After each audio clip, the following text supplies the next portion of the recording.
Hey guys, Jim here. I wanted to do a little continuation off of what has kind of turned into the most popular video that I've uploaded so far, which was kind of a surprise to me. It wasn't a knife review, it wasn't an overview.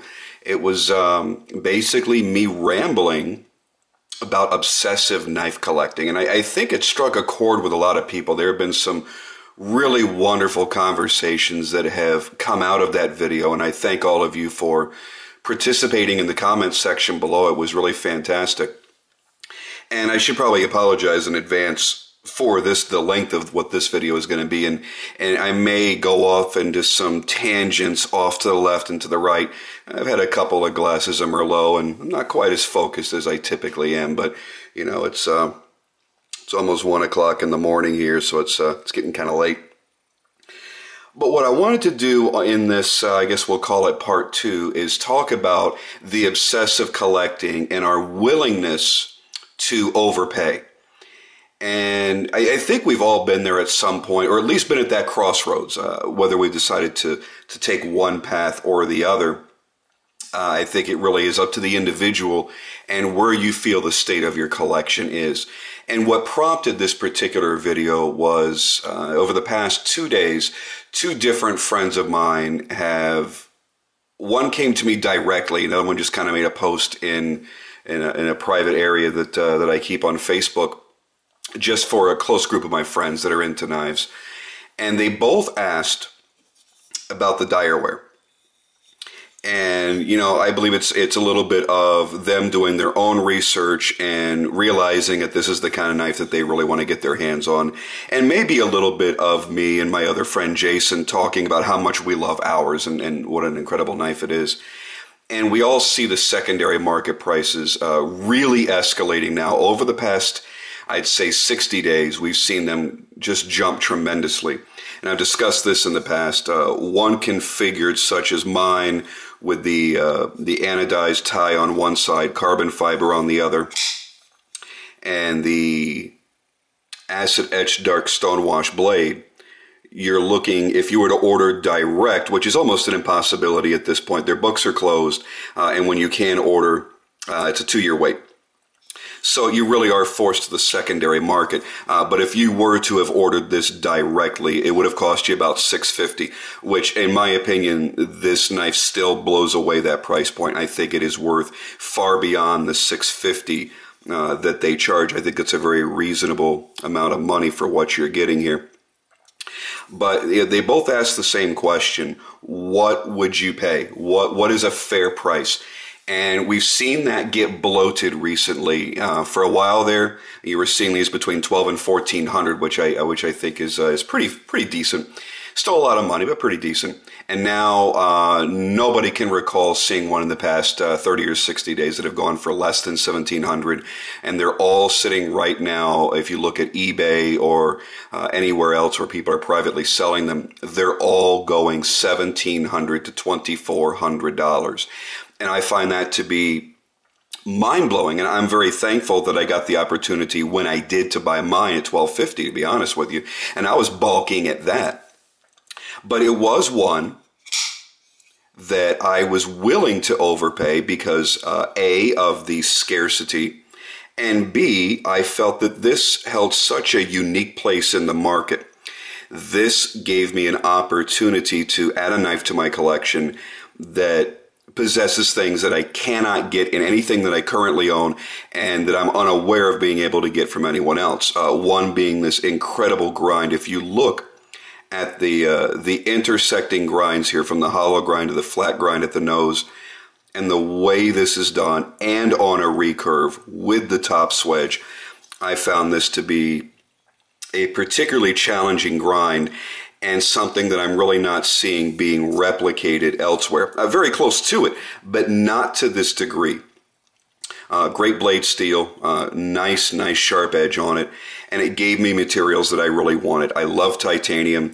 I prefer not to have a boring titanium knife in most cases, so I love the option of getting the bronze or gold anodized tie side, and I love every part of the way the carbon fiber was done on this. It glistens in the light.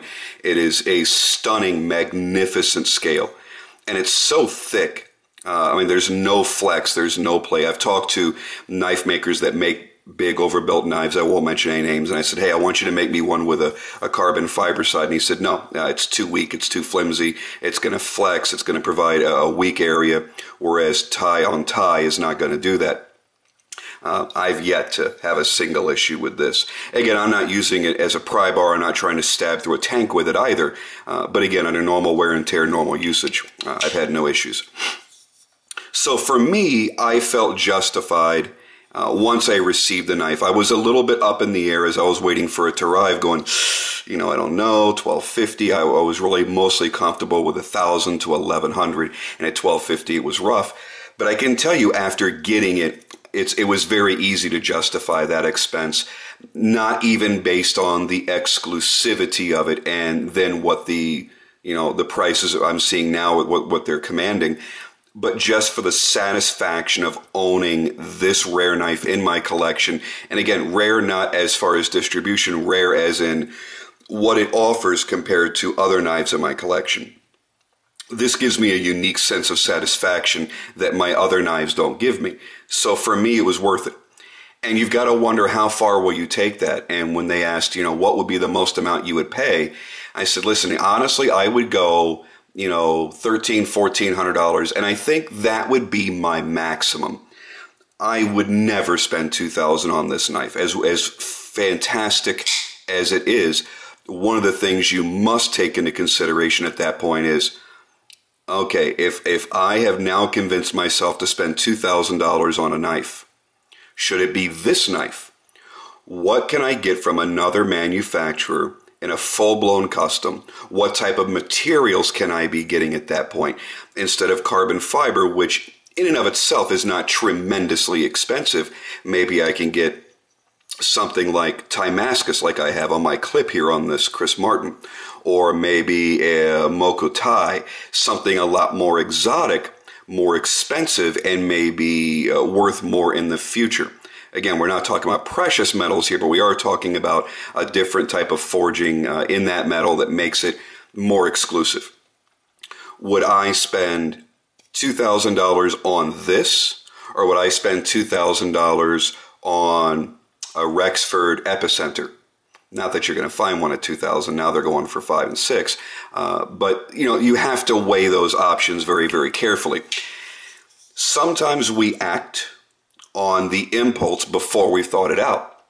And I most certainly have done that, and I've done so recently. It just depends. Hopefully it's going to pan out for you in the end. One of my more recent acquisitions here on the Glimpse 2.0 Todd Begg, many of you know this has become one of my favorite knives.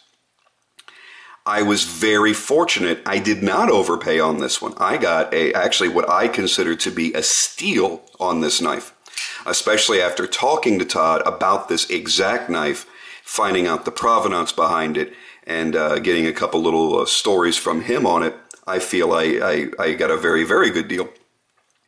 But, in general, you're going to see these for around $1,200 in that range, and maybe with less exotic materials, mostly with just G10, not so much with the Amboina wood inlays. And I sit back and I think to myself, would I spend that much? And once you had it in your hand, it's easier to justify it. But a lot of times we are ordering blind. We're buying off the internet, whether it be from a dealer, eBay, or an individual private sale. And it's a lot harder to justify something relatively sight unseen, or at least not having the chance to hold it in our hands and bond with it in some sort of way.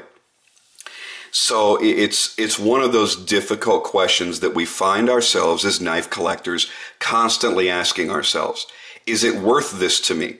Now, in some areas, people are going to look at it and go, is it worth it to me? Can I get that much out of it if and when I decide to sell it or trade it? And then there are the type of people that really don't ever sell or trade their collections. So they only have to justify it to themselves. Am I okay spending this amount of money more than what the original street value was? And I think we're going to have different reasons for justifying just by splintering off into those two avenues. I think as a collector, I did very well on this. Yes, I could flip this for, if I wanted to try and wait it out and sit out and probably get $2,000 for it, but I could flip this on eBay for 1,700 bucks. It would sell very quickly and very easily. Yes, I would get my return on investment plus, plus, plus. It's not my intention. I really don't intend on ever letting that one go. One that I see that happening with very soon is going to be the Britain Tangos. Right now, you can still find some people here and there that will sell one for a fair price. I believe these were $475, if I'm not mistaken, if you bought it directly off the table from Tim Britton. And I think for what you're getting, it's a fantastic value. It's a very well-made, pure custom knife. And I've seen a couple get flipped for around the 600 mark recently. And I see these, if he doesn't go overboard and start blasting everywhere, every dealer with 20 of these. I see these continuing to climb in value over time. I think it'll be somewhat slower than something like a Bodega or the Glimpse or the Direware or something, but I do see those going up in value. So I'm fortunate to have gotten a good price on that. I would see myself overspending a little bit. I wouldn't have before I held it, because I looked at it and went, that's a beautiful knife, and I kind of had it in the user column for myself. And it's going to be a user. But as far as collectability and rarity, I don't know yet. It's really hard to judge that. And sometimes we do have to jump in blindly. And another way of looking at it is something like this, which is a full custom. No two will ever be alike. Something like this from Phantom Steelworks, from Chris Martin. When I got this, I felt blessed, and I still do. This is still one of my favorite knives, probably my top favorite in my small size knife collection. Something like this, I don't care if it ever goes up in value, because this is something that I don't ever foresee myself letting go. It's one of those special pieces that was, really, and this is going to sound hokey, but created with love. This is an expression of the passion that Chris has for his knife making. There's a lot of work that went into this, a lot of very slow work that went into this, very methodical work that went into this. And he's very careful that no two really will ever be alike. So I feel, in a way, honored to own a piece of the passion that Chris puts into his everyday job, everyday work. Something like the Bodega, we know that these are going to be climbing in value very, very quickly. They haven't been on the market very long. They're still relatively difficult to get your hands on. But, there are still guys here and there that are flipping theirs for whatever various reasons. And I'm not seeing crazy, ridiculous prices right now. If the show Blade Brothers gets picked up and they go on for 5, 10, 13 more episodes, just like it happens right now, every time a replay goes up on Discovery, Todd or Mark or somebody on their website or on their Facebook will say, hey, our server just got killed again. Replay went out, our server got killed, we can't even recover from it, from the popularity. So there's going to be a bunch of yahoos out there that have never heard of a custom flipper that are going to be wanting to get their hands on that cool knife they saw on TV. So maybe that's a good investment to keep for yourself, maybe not even so much carrying, but to keep it stuck aside for a rainy day. And maybe you're going to have that certain grail knife that you want to get your hands on, and that's going to be the trade bait that's going to get you into it, or a sale value that's going to get you into it. But as far as overpaying, it can sometimes be difficult, even if it's not overpaying, such as this, over the original street value. Maybe it's something like the Rockstead. This is still, right now, this and my Una are my two favorite knives, period, bar none. I was very fortunate. I just negotiated for a tie, which is their flagship, their primo model. And I will probably not even stop there. I'm probably going to have 3 or 4 Rocksteads in my collection. Now, while I did not overpay on this from what their street value is, one must consider the street value of this is very, very expensive. These are not cheap knives. And you can't make a direct comparison between, let's say, this and the Una. The Una, everything is completely hand-built. Freeform, hand-built, completely custom. This is a machine custom. This is a factory custom. Yes, it's custom, but yes, this is still going to be the aluminum handles are cut out by machine. A lot of things are done by machine, but it's done to such a precision and quality that it will justify the very, very high price that they charge for them. And I'll be the first to admit, these are expensive knives. But for what you're getting, I honestly feel it's a value. It can be sometimes hard to justify just on those merits. Hey, I'm probably never going to get that money back out of it. Hey, 8 out of 10 people are going to tell me that thing looks ugly. It fits my purposes and fits my needs and suits the lifestyle that I have. That's just about the perfect knife. A lot of smaller makers like Greg Lightfoot, we're starting to see their values going up. When you know that you could have paid $600, $700, $800 for one 6 months ago, and then they're going to go up in price another 20, 30, 40%. Is it still worth it? It's the same materials, the same maker, doing the same things. Is it now really worth it for you? And these are the individual decisions that we have to make. And sometimes some decisions are easier than others. And I found myself now taking a little step back. I'm being slightly, and I do mean slightly, less impulsive. That constant need to pull the trigger when you see that deal pop up on a sales forum or on eBay or whatnot, it's so easy to justify it to yourself by going, well, if I don't grab this in the next 5 minutes, somebody else will. Or maybe you're waiting for Folder Friday at the fort, and if you don't pull the trigger immediately, there's already somebody that's got that knife in their shopping cart. And it really is, it's a hunt at that point. You are in heated battle. You are in competition with other people. And that, a lot of times, will screw us over. It will make you make rash decisions, and you may even get buyer's remorse from the very second you've pulled that trigger and you've PayPal'd that money over. And you have to live with that. You've got to hope that, well, when I get this thing, it better be everything that I hoped it would be. It better be the most magnificent knife I've ever held in my hands. Or I better be able to flip this and get my money out of it. This is such an unconventional hobby. If I were to go that nuts over a knife and I order it from a reputable dealer, I'm sorry, I said knife again, watch, and I were to order it from a reputable dealer and I get it, and I'm really not that enthralled with it for the money I paid, I box it up and I return it. That's not always going to be an option for you when you very quickly impulse buy one of these knives at $400, $500, $800, $1,000, $2,000. A lot of times, that's it. That is your knife now.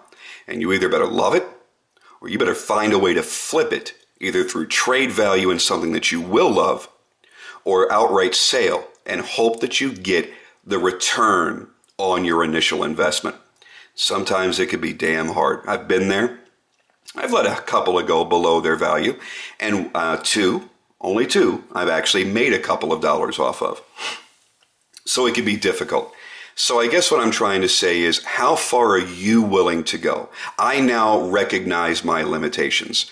I sit back for an extra few minutes and I contemplate that purchase. And then I go over to my knives and I look and I see, is this going to create a duplication in my collection? Do I have enough heat-treated titanium knives? Do I have enough Tanto-styled knives? Do I have enough flippers? Do I have enough, this, or this?